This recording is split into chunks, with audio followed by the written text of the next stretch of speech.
70 ବର୍ଷ ତଳେ ଓଡ଼ିଶାକୁ ଘଟିଥିଲା ନଙ୍କ ଦୁର୍ଭିକ୍ଷ।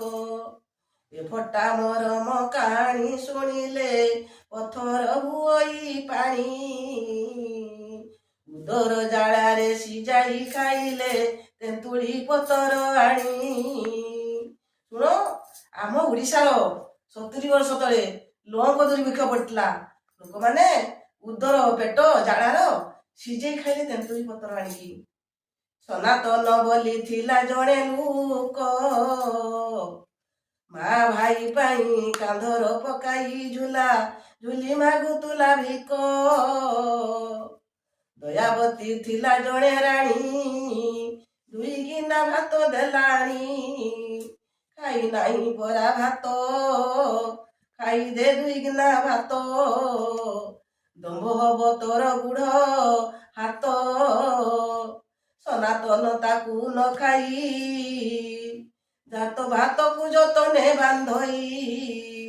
ବାନ୍ଧି ଉଠଇ ବହୁତ କଷ୍ଟେ ଯାଲେ ଧୀରେ ଧୀରେ ବରଗଛ ଉହଳରେ ସନାତନ ମୁଣ୍ଡକୁ ମୁଣ୍ଡ ତଳେ ଦେଇ ଭାତ ଯତନେ ତାକୁ ରଖି ଶୁଇ ଗଲା ତାର ପ୍ରାଣ ବାୟୁଡ଼ି। ସୁନାଗାର ପଡ଼ି ରହିଲା କାଳ କାଳକୁ। ଦେଖ, ମା ଭାଇ ଅଛନ୍ତି, ଭାଇ ଗୋଟେ ଅଛି, ମା ଗୋଟେ ଅଛି। ଯେତେ ସେ ଭୋକ ଲାଗୁଛୁ ଖାଇ ନାହିଁ ନ ଖାଇନେ ବି ସେ ଯତ୍ନର ଭାତ ଦିଟାକୁ ବାନ୍ଧିକି ମୋ ମା ଭାଇ ଖାଇବେ ଚାହିଁଛନ୍ତି। ସେ ଖାଲି ଏବେକାଳିକା ଲୋକମାନେ ଭାଇ ସେମାନେ ମାନେ ମୋ ପେଟ ମୁଁ ଖାଏ, ମୁଁ ଆଗେ ଖାଇଦିଏ, ମୋ ଛୁଆ ପିଲା ଖାଆନ୍ତି, ସେ ମା ନ ଖାଇଲା କି ସେ ହେଲା ମା ବୋଲିକି ସେ ନ ଖାଉ ଉତା ଏଇଭଳିଆ କରିକି ଚାଲୁଛନ୍ତି। ଭୋକ ବୋଲି ଏବେ କାଳର ଭୋକ ବୋଲି ଜାଣୁନାହିଁ। ଚାଉଳ ପାଇଲେ, ସରକାର ଚାଉଳ ଦେଇଦେଲା, ଚାଉଳ ଖାଇଲେ। ସେତେବେଳେ ଚାଉଳ ମୁଠାକୁ କେତେ ଯତ୍ନ କରିକି ରଖିକି ଆମେ ମୁଠେ ଭାତ ପଖାଳ ମୁଠେ ପଖାଳିକି ପଖାଳ ଖାଇବା। ପଖାଳ ହେଲା ସାର। ଆମର ଓଡ଼ିଶା ଦେଶର ପଖାଳ ହେଲା। ପଖାଳ ପରା ଆମର ଜଗନ୍ନାଥଙ୍କ ପାଖର ପଖାଳ ଯେ ରାତିରେ ଖାଉଛନ୍ତି। ଓଡ଼ିଶା ଦେଶ ଆମ ଓଡ଼ିଶାବାସୀଙ୍କର ପଖାଳଟା ଜୀବନ ସାର।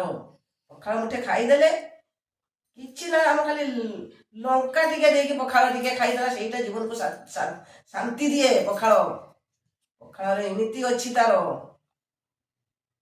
ବର୍ତ୍ତମାନ ଉଞ୍ଚଣିକା ଚାଉଳ ପାଉଛନ୍ତି, ଭୋକ ବୋଲି ଜାଣୁନାହାନ୍ତି କେହି।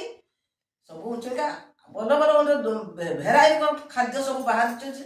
ଜାଣିଲେ ଏଟାରେ ସେଟାରେ ଖାଇକି ତାଙ୍କ ଜୀବନକୁ ସେମାନେ ସେତେବେଳେ ଲୋକ ଆମେ ସବୁ ପଖାଳ ଖାଉଥିଲେ। ମୁଠେ ପଖାଳ, ସେ ପଖାଳ ସଞ୍ଜ ବାଜିନେ ପଖାଳ ମୁଠେ ଖାଇ ଦେଇକି ଚଟୁଣି